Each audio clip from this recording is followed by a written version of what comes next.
For more on this right now, we're going to talk about the open hearings coming up this week. We're going to bring in now former Deputy Assistant Secretary of State for Legislative Affairs in the Obama administration, Mr. Joel Rubin, and he's also the president of the Washington Strategy Group. So good to see you. I want to start here by asking Joel, how should the House Dems go about conducting these open hearings this week?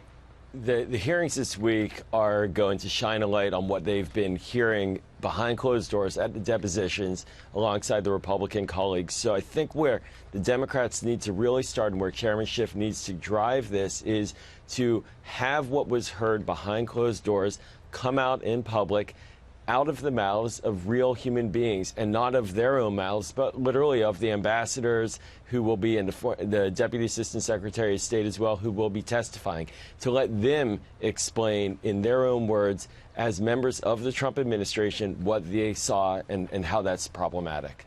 That said, though, are the Democrats putting too much stock into these open hearings, or will these hearings produce the dividends that the Dems are hoping for? So hearings are never prescripted.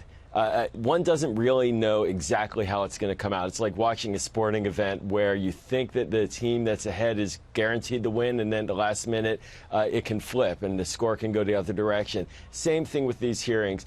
We have to see how they speak, and Democrats clearly, by putting this into public view, are hoping that the hearing will go in their direction and that it will enable Americans to understand the gravity of the charges against the president that they're laying out, that really there was something askance, that there really was the misuse of American taxpayer dollars to help the president's personal political fortunes, and that is an impeachable offense. But they need to have that in that discussion, and it needs to be clear from those discussions for the American people to see.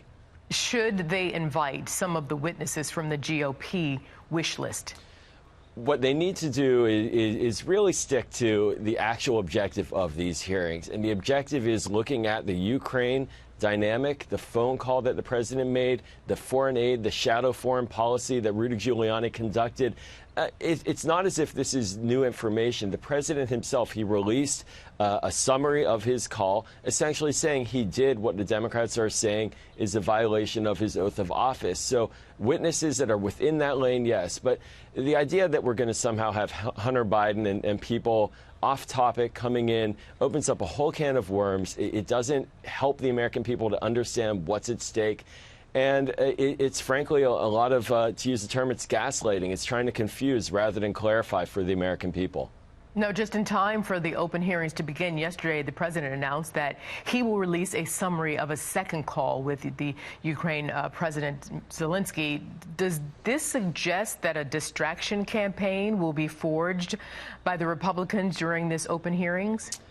Well, one can never discount the amount of theater that's going to take place. Sort of a circus moment is what we may end up watching. We've seen this time and again when it gets really hot, that the president will throw out a bone and then his Republican allies in the House will pick it up. So if he releases a summary, that would be interesting. I'd actually like to see him release the full transcript, which is in the code word safe in the White House, that apparently states the words Biden, Biden, Biden many more times than what he released back in September, making it clear that this was about the Bidens, not about corruption in Ukraine. So if he wants to open up that can of worms, he's going to get more questions than he may be interested in having. Joel, will the atmosphere inside the hearings determine how engaged the American public will be?